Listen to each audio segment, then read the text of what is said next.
super excited. The only first thing that comes to my mind is how is it to be on the other side? Ah, strange. I'm always sort of uncomfortable. I guess uncomfortable is too extreme a word, but I just find it so much more interesting to ask questions rather than talk about myself. But today we are very eager to know about you and a lot of you, though, you keep watching so much that you bring on the plate. However, there are some untold, unasked questions, and this is a women's platform, right? So there will be very women-centric questions that we are going to pose to you. So let me start with this. Like, Barkha mentioned that, we are doing this 49 women series, Incredible Women of India. And the idea is that because it is 49.7% of world's population that makes women. And then we have not so many voices of women going out, to be honest. And I think that's the reason that we thought, why don't we name this incredible series 49 to spotlight that how much of that is required. So I Yeah. would ask you that when it comes to like looking at this figure, and looking at voices not going out, what does that like really come to you? Is there something that you want to add to here? Why this is not happening or not happening enough? For me, my whole sort of worldview is through the prism of cinema and the film industry. That's what I've spent my entire adult life looking at, doing a deep dive into. So even that figure, I sort of process from the point of view of uh, how skewed the gender equation is in the film industry, but also how much it has improved in the 30 odd years that I've done this. Look, 49% is, I mean, it's an incredible number when you think that that's the reality versus what you see on screen, where, I mean, I don't off the top of my head have a percentage, but, you know, there's even, forget having 49% of films or streaming shows centered around women. You probably don't even have sort of the supporting characters of women being fleshed out enough. You know what I'm saying? So we're so far away from Yeah. finding that equality of 49%. Yeah, so there's lots of work to do. And thank you for voices like you who actually also ask some incredible questions when it comes to that. Of course, I know that also there are some people that you pardon out from being a critique to, and one of them is, of course, your husband. And I want to ask you this question that why did you decide this? Is that to do with the family dynamics that probably it might not go so well, and women have to be careful on like creating a very nice ecosystem around them, and that's why? Or is there another reason? No, no, not at all. Not at all. This is one of the most basic tenets of journalism is conflict of interest. And therefore, it stands to reason that I cannot review a film that is financially benefiting me. My husband is not a director for hire, he's also a producer. So, I mean, and it's so funny to me that people constantly say, "Oh, you're just, why can't you just be unbiased?" I said, it has nothing to do with biases. It's a fundamental principle called conflict of interest. It's one of the first things that I was taught when I went to journalism school, back in the early 90s at Northwestern University. And that's what you have to adhere to. And I don't know why you would trust me to tell you how good Vinod's film is. You should not trust me. Well, he is making some very brilliant films. So Thank you. really, I'm a Thank big you. fan of it. So coming back to, asking you about, of course, being a woman in this very skewed space where it's very male dominated, whether it is journalism or being a film critic or, the kind of work that you're doing. Do you still see yourself facing a lot of challenges, or you think that things have changed ever since that you probably started? Honestly, I did not stop to think. And I'm not sure. In fact, I think being a woman was an advantage because when I started in the early 90s, mainstream Hindi cinema was not taken seriously at all. Hmm. So it was considered a soft option. And therefore, when I worked at places like, Sunday Magazine, which then was edited by Veer Sanghvi, or of course, I worked with India Today for many, many years, it was a very logical fit that, okay, she's doing, culture, quote unquote, cinema, entertainment. It was me, my immediate boss was Madhu Jain. And I think it might have been a problem if I had said, no, I want to do sports, I want to do business, I want to do politics. I think that's where I would have had a pushback, not from the magazine, because Mr. Arun Puri and all the editors, there was never a day where I felt like there was any gender bias there, but the environment. The environment of political journalism, the environment of business journalism was very, very male. Films were like, okay, let them handle it. you know. Yeah. So, but do you think things have changed around? Oh, at least I don't see much. I don't know, but the truth is, Asha, I don't think there was ever some great gender skewing in film journalism. It wasn't like if you were a man, you had better access. But sure, like I always heard stories of, okay, it's back in the day. Now there's 20 degrees of separation between actors and journalists, but back in the day it was like a lot of just sort of socializing and hanging out, and I would hear stories about sort of the boys club, and you'd go get a drink together, which obviously they would not be comfortable including me. But honestly, I don't think it made any difference. I genuinely don't believe that I was at a disadvantage because I'm a woman. That's amazing to hear, to be honest. And I think that is the way to be. And that's why the equality equation of not only being a 49% in population, but how we should be treated as well. But I'm very curious to know, and I think there are lots of questions that are coming from the girls who have joined us as well. Tell us a little bit about your marriage, tracking back, how do you both meet? And do you also feel as an advantage of what you do because being married to this personality? Definitely, I want to know that. Uh, so we met because my mother, Kamna Chandra, was one of the writers of 1942, A Love Story.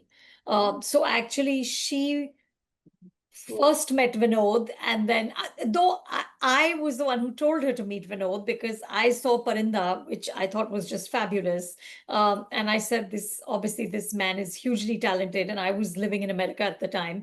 But she met him, and they sort of started to work on projects, and one of them materialized into 1942, A Love Story, and that's how Vinod and I met. Is it an advantage? Again, it's kind of odd because I'm sort of धोबी का कुत्ता, right? Na ghar ka na ghat ka. so uh, I'm not part of the film business because I'm a journalist and I cannot be part of the film business. I'm also a film critic, which makes it even more complicated. But it's very funny. Like Anil Kapoor, as a joke, will always say, "Bhabhi ji, how you doing?" you know.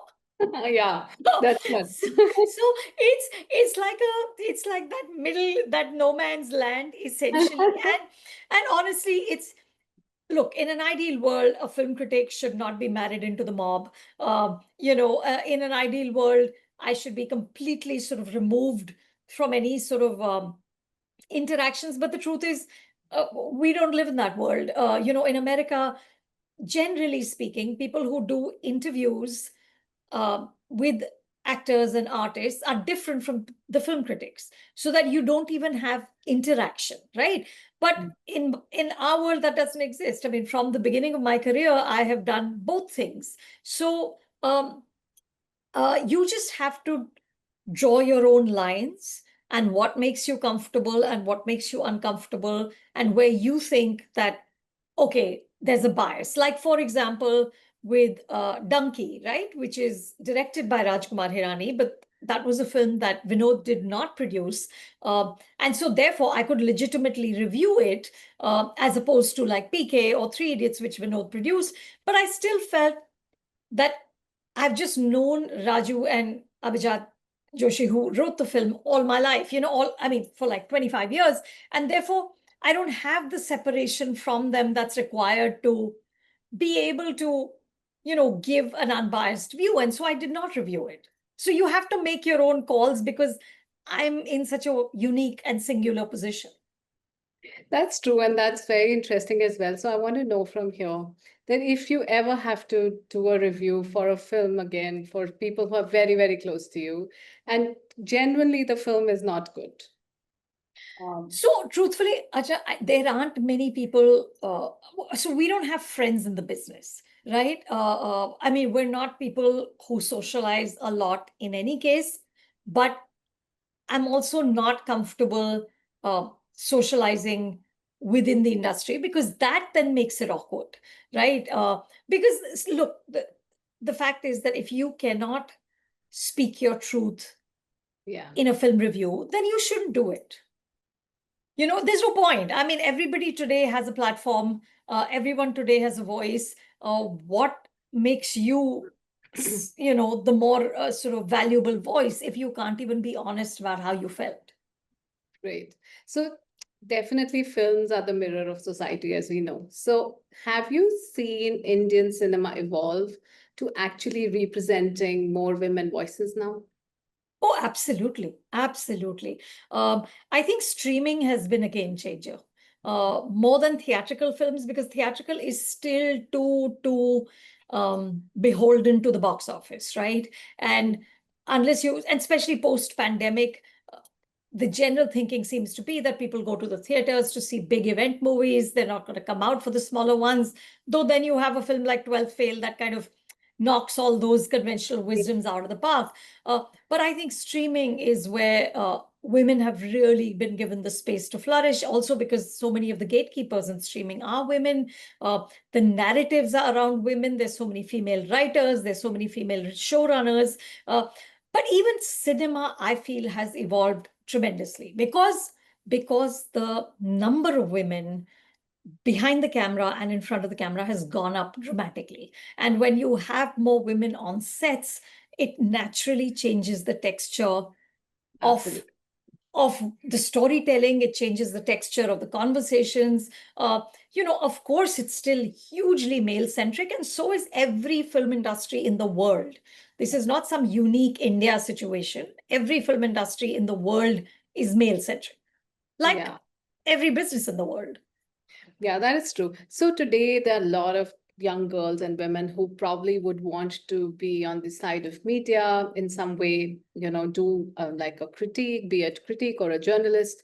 But there is also a very, I would say, the pressure of saying the right thing is also like really strong as well. If you go against the norm, the way that it's picked up is also kind of detrimental. So I know my own daughter who is studying media and now, doing photography in MA in Amsterdam. But when she thinks of coming back to India, she's saying, I don't know if I will have that voice. So what do you have to say to these young girls who are really wanting to be in that spot and looking at, how you probably evolved as well? Look, it's not, I'm not going to pretend like it's an easy place. The media landscape has shifted dramatically. It's very, very hard to find platforms. I'm talking here about film journalism, where you have the freedom to sort of say Yeah. it like it is, where you're not kind of sort of worrying about, okay, if I say this, do I lose my access to the star? And the truth is, we all worry about that, right? That's just a fact of life.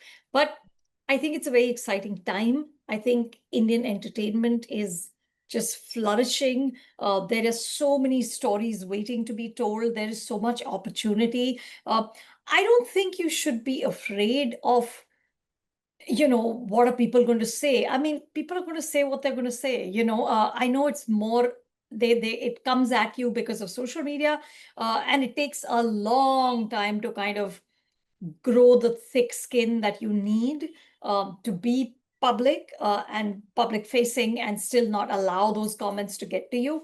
But I think you can do it. It's not, finally, I learned this lately, post and ghost. Post and ghost. Okay, I will take that away from this conversation. Very interesting.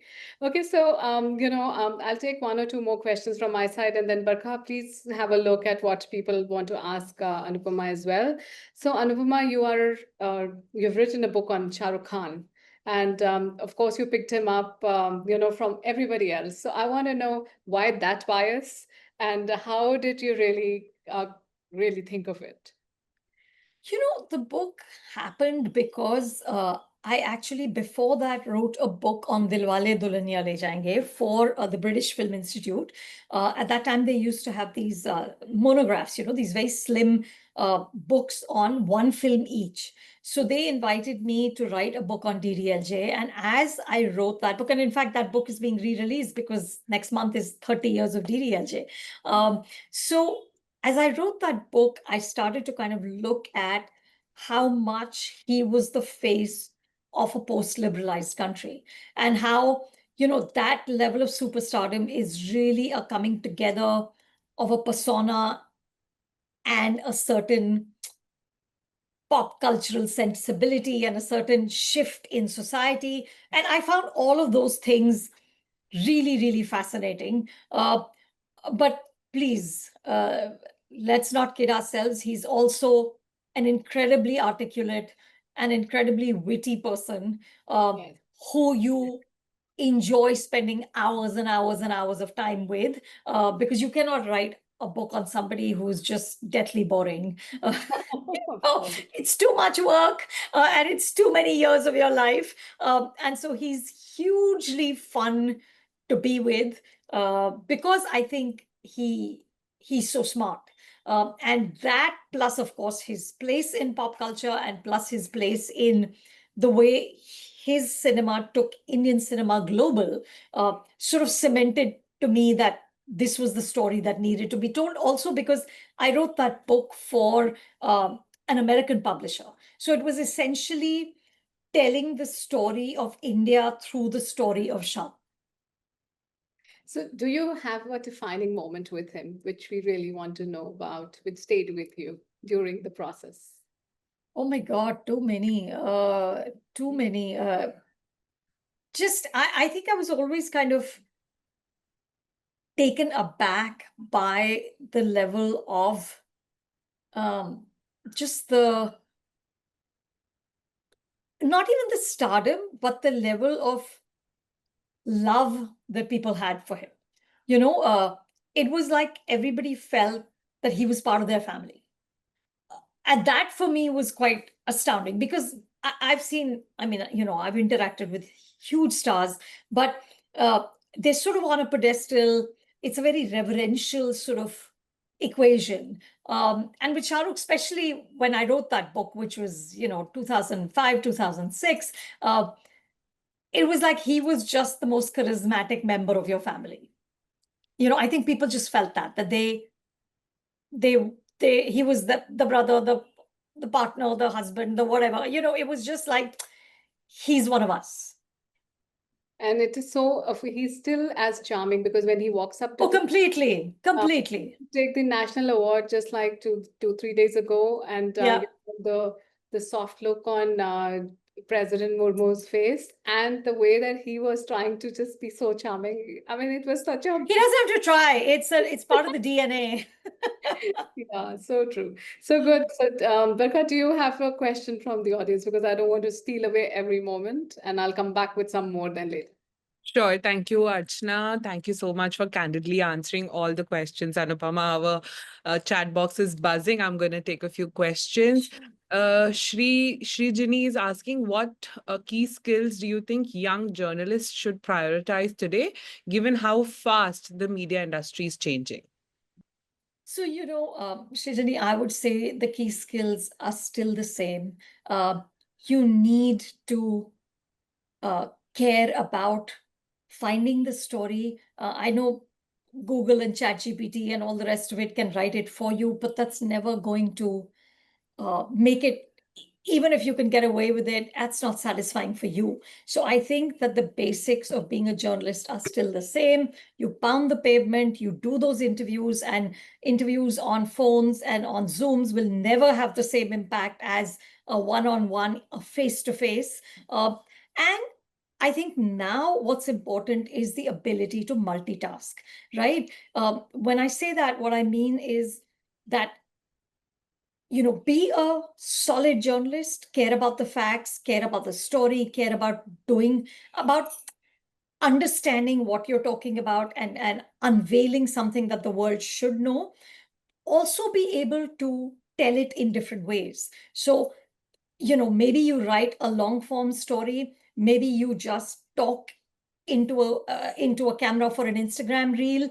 I think that's important, that you find ways to sort of repurpose that story. When I started out, it was okay to just be a print journalist. And in my career, I've sort of gone through several iterations. I went from a print journalist to a television journalist, and then about 10, 11 years ago to a digital journalist. But I think now you don't have the luxury of like, oh, let's take 25 years to do this. You just have to be able to do that. And that's what makes it fun. I think social media can be used very efficiently to get eyeballs to what you're talking about, but you have to know how to do it.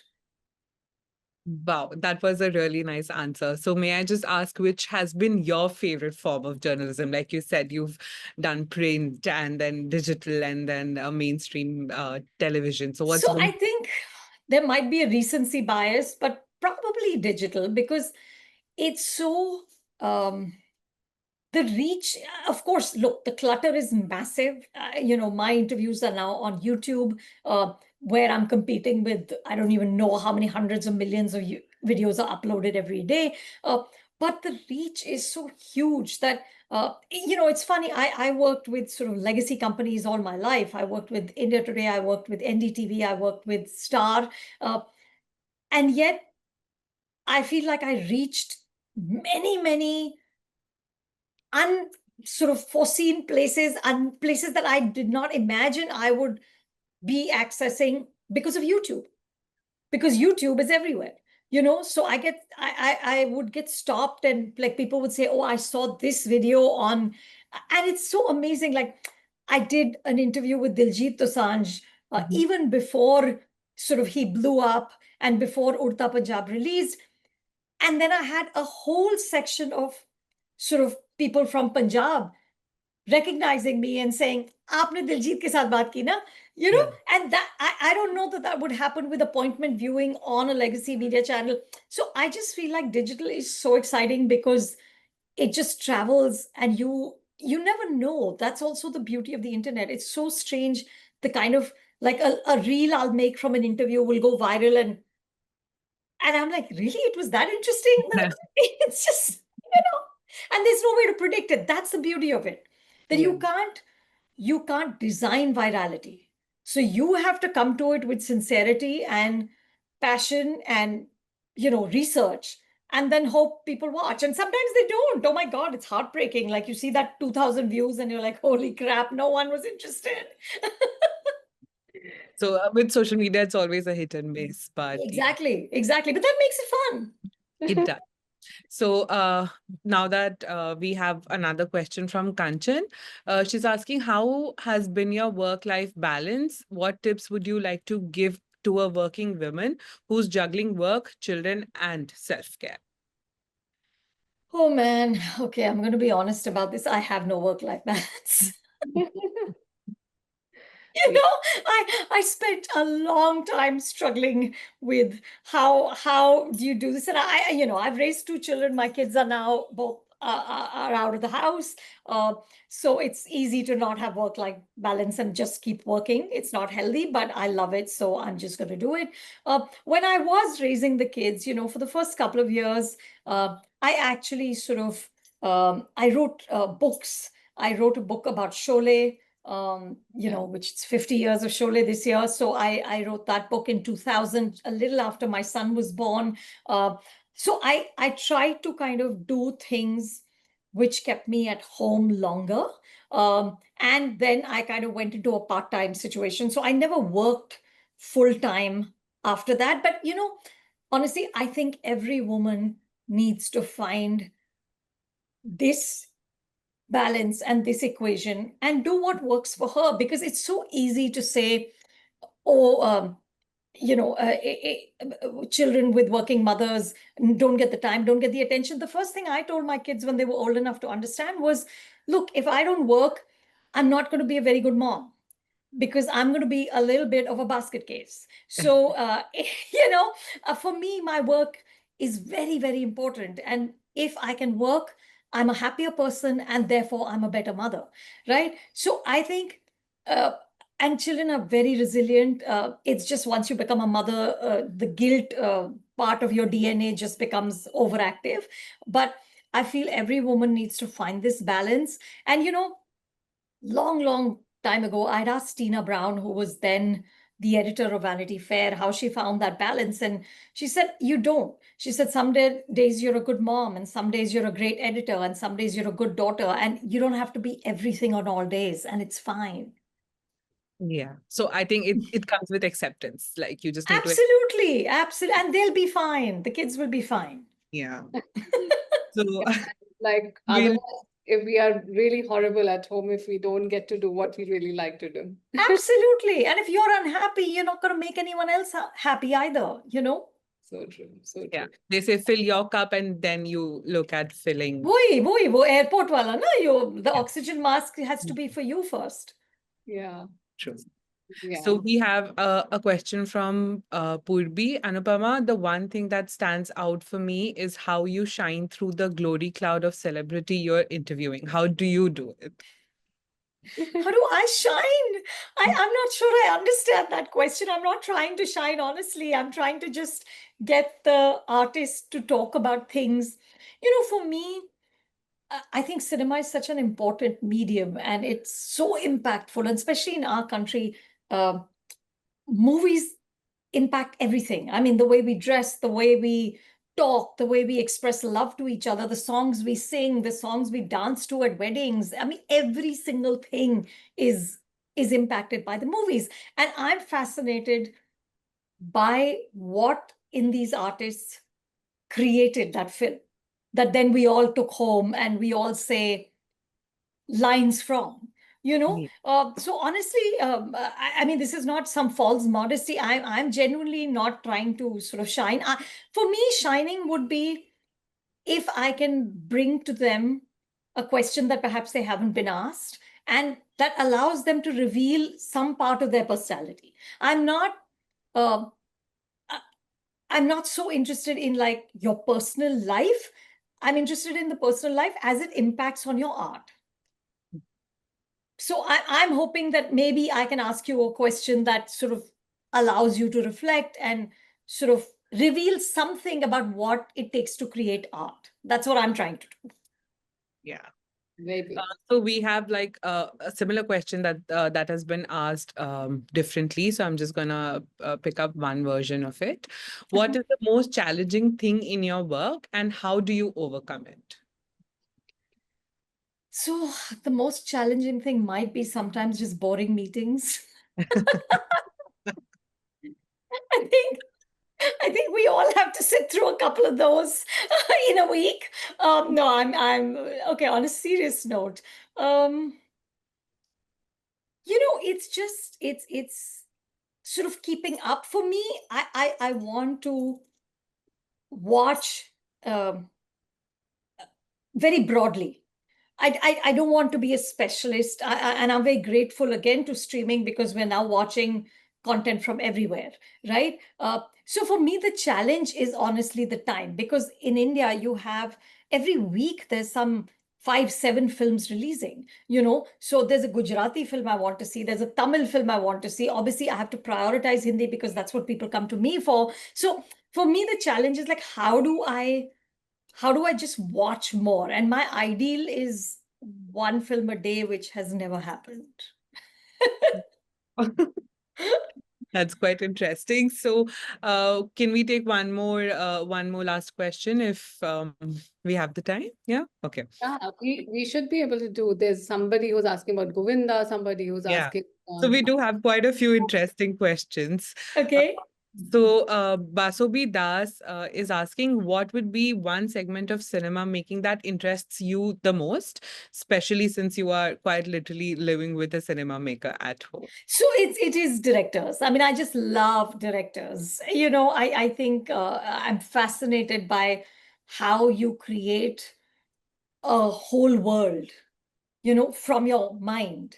How you sit with the writer, or many directors are writers themselves, how you sort of flesh out. And, I've read scripts, but so even if you get a bound script, like the fleshing out of it, the texturizing of it, the direction of actors. And the truth is, an Indian set, you've got 100 odd people, if not more. So you're also managing, it's such a HR exercise, right? Because you're managing so many people. So to be a director is really, really hard. And I'm fascinated by that. I'm also fascinated by the way in which finally directors have to deal with hits and flops, right? And of course, stars do as well. But I think stars can bounce back and do something else. But when a director makes a film, it's usually 2 or 3 years of their life, right? And so it's like and I've seen this with Vinod, you give it everything, every waking minute of your day. And then it releases. And by hour 4 or 5, it's over, right? And then you get up and do it all over again. Yeah. It's incredible. To me, it's like, my God, like you need a spine of steel and you need love for the process, right? Because you can't be attached to the result. So it's really that, Bhagavad Gita thing of, Yeah. phal ki chinta mat karo, because you can't. Phal ka kisi ko pata hi nahi hai kya hai. True. So, and nobody can design a hit. Nobody can predict a hit. Nobody imagines Sayara would be the biggest thing of the year. I know. So you know and So- that's what makes this job so magical, that you just don't know. So I think for me, direction is the most fascinating. That was so interesting and inspiring, just like Suchi mentioned in our chat box. We have a question from Komal. Have you ever faced backlash from a review and how did you handle it? Oh, many times, many times. There are, at any given time, there's, a couple of people who are not speaking to you at that moment.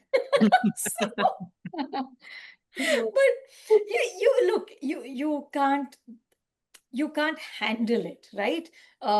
You have to understand that what you do, though I'm very respectful in what I say, I come to it from a place of love. I'm not trying. I don't get joy out of cutting people down or sort of making them feel small. But you have to make peace with the fact that what you say is inevitably going to upset people, and you have to give them the time and space to be upset and sort of get over it and then talk to you again. You can't. It's part of the job. So it's like that whole, if you can't stand the heat, don't go into the kitchen kind of thing. So, Golshani is asking, as a woman who has carved her path in cinema journalism, do you mentor and support other women who aspire to enter the creative world that you are a part of? So the way I did it very actively was when I was running Film Companion, and it was very funny. At one point, all the HODs in Film Companion were women. And so our HR person actually said to me that, you think for the next one you want to hire a man so it's not reverse sexism or something? I was like, no. I just find, let's find the best person for the job, whether it's a woman or a man. But as it turned out, like, we just ended up hiring more and more women. And I think that for me is very important. One of the great joys, I've done this now for 35 years, right? For me, one of the great joys is enabling other people, and finding opportunities for other people, because that's the only way that you will sort of raise the bar across is when we, those of us who are in some position of privilege can give a little push to other people and just sort of pay it forward in whatever way you can. That's lovely to know. We have Dr. Chanda who's asked us, what difference do you find in today's film critics as compared to the 90s?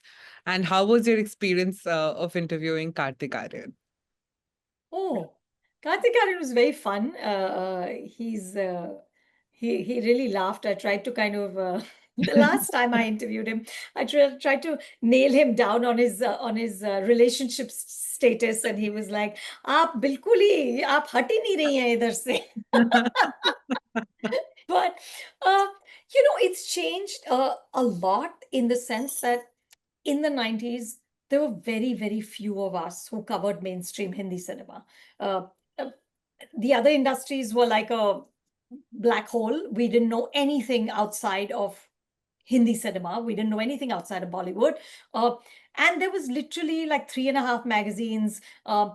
India Today also didn't sort of have a dedicated person till I came along who was just looking at the movies. And now I go into a press show and there's like 300 people, so it's just the explosion has been massive. I think it's a mixed bag. Not all journalists are necessarily legit. I think there's also been an explosion of not sort of great journalism, very sort of tabloidy journalism. And again, I'm not coming from a place of judgment. I'm happy to gossip just like everybody else. But I just feel like if the journalism and the critic, the reviews are not of a certain standard, eventually you also fray the art form. And I don't mean to say that, oh, we're very important and because of what we do, films are great. But, Pankaj Tripathi had once said that film critics are like fertilizer. They help cinema to grow. Yeah. So the better the quality of the fertilizer, hopefully the better the crop. So I hope that we get sort of more and more generations of really, really passionate film critics. Yeah, that was lovely. Namita is asking something that I'm sure a lot of us would also have on our minds. In today's world of AI, how do you think cinema and art will get impacted and evolve in the next 5 years? It's a very, very tough one because truthfully, I don't even know that we know or fully understand what all it's going to do. So already I know like Ashakun Batra is making entire short films with AI. There's no actors there. I mean, human actors there. It's all created, right? I know obviously there's a lot of green screen, there's a lot of CGI, there's a lot of AI, like their entire studios now being built where with a switch you can just, you can shift the backdrop. And the one thing is it'll make it much, much cheaper to make movies. I personally, and maybe it's a sort of naive, optimistic view, but I just feel like there's no world in which AI can replace what a storyteller, a human storyteller, brings to the table. Just in terms of how a movie can elicit emotions, how it impacts you, how it makes you think. I don't think, I mean, I don't know. Maybe I'll be like 5 years from now without a job and some AI will be doing reviews. And then this will come back to haunt me. But I think at this point, I want to say that, and I've been told by, I keep consulting people who know AI well, and I'm like, what are we supposed to do with it? And they were like, just use it as your assistant. It cannot replace you. So I'm going to go with that right now because it's a more comforting thought. Yeah. Perfect. I think I'll take over now because we need to wrap up, Barkha. So thank you, everybody. Sorry we couldn't take all the questions. You're still, I know, not so happy with it, but we will get Anupama one more time, Anupama. Cheering, getting you. And So this time offline, like Anupama mentioned that, Zoom and Google Meet are not going to give us same. Yeah. So hopefully this time in person. yeah, that's true. Okay, so Anupama, a few quick questions, rapid fire round, as they say. So a film that always moved you. Sholay. Okay. An underrated gem everyone should watch. I would say Homebound, which released yesterday. Please go see it. It's a lovely, lovely film. And it's just so moving and it's so beautifully directed. Please go watch it. So good. Okay, that one question you probably always wanted to ask but never could. I don't know if you can answer, but Sometimes when you see films that are really bad, and God knows there are plenty of those, I just want to say, like, what were you thinking? what the hell were you thinking? Great. Yeah, what? How did you imagine this would be good? Great. So your most fun interview so far? I would say it's mostly the Shah Rukh ones, though he hasn't, he stopped talking to the press. I don't know, almost maybe a decade ago. I don't know, like around Jab Harry Met Sejal. But he's always been, for me, the most fun, the number one subject, always. And the most embarrassing one? Uh, the most embarrassing one was I did one with M. Night Shyamalan. And he was a little bit of a tricky, rocky road in his career, and a couple of films had underperformed. And I read out to him something that Variety magazine had reported about how, I don't know, it was some cheeky thing about maybe actors not responding to him or something like that. And I said, is this true? And he said, he just looked very affronted, and he said, everything you've just said is false. I was like, oh shit.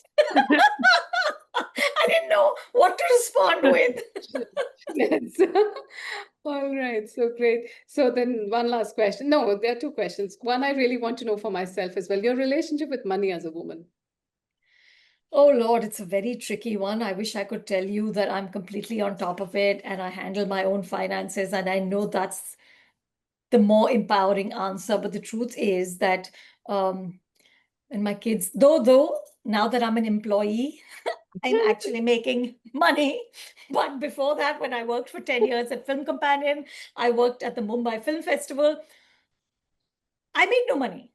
Okay, none, not a single rupee. And it was hilarious because my mother, my children, my son would especially say, like, does anything you do make any money? I said, no, I married well. Because I was like, listen, I'm in a position of privilege.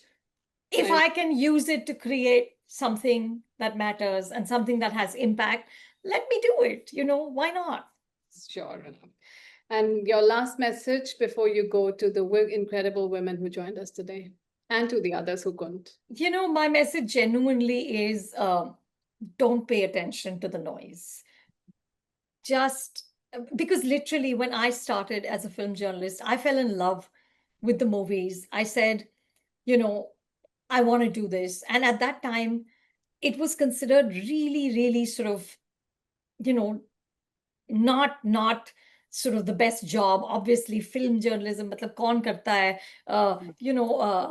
I'm like a gold medalist from St. Xavier's, from Bombay University. Then I went to Northwestern, and I supposedly should have had like a more respectful area of interest, right? And it wasn't. It was just the movies. I was like, no, man, I love the movies. This is what I want to do. And I remember my interview with India Today magazine, and Mr. Arun Puri interviewed me, and he's looking at me so quizzically, and he's like, wait, you've come back from America to write about Bollywood? I said, yes, that's all I want to do. and I found my life. I found the love of my life. I found my purpose. I found my passion. So just don't listen to the noise and do what works for you. So good. Can I ask one last question? Yes. About what makes marriage work today? For you, or for, like, what is your mantra for a good marriage? I think it's very important to have a life outside of the marriage. Which is why, even though Vinod and I are in the same professions, I mean, in the same business, largely speaking, we've kept our paths very, very, very separate. I'm not part of his production house. I'm not reading scripts. I'm not, and I know there are many husbands and wives who work beautifully together, but for me, it's amazing to be able to go away and have a whole interaction and a whole life and engage in so many different ways with so many different people, and then come back home and talk about that and have sort of exchange ideas. I think Yeah. especially for women, if you become too dependent on only marriage being your validation or your source of happiness or your reason to kind of wake up in the morning, I think eventually that will sour. Mm. Yeah. There has to be, you have to have your own joy, and then you're a complete person and your partner is a complete person, and then you meet somewhere in the middle. And of course you disagree, then I can't even watch the same films. You disagreed with 12th fail, by the way. So what more? What more? Exactly. What more? Exactly. All right. Yeah. Well, that was amazing. Our questions are not ending, but we have to let you go with a Thank promise. you. We'll come back and do something with us on ground when we launch the book. So thank you, Anupama. Always so much pleasure to be with you, know you, and to know you more and more. Thank you. Thank you so much. And lots of good wishes to all of you.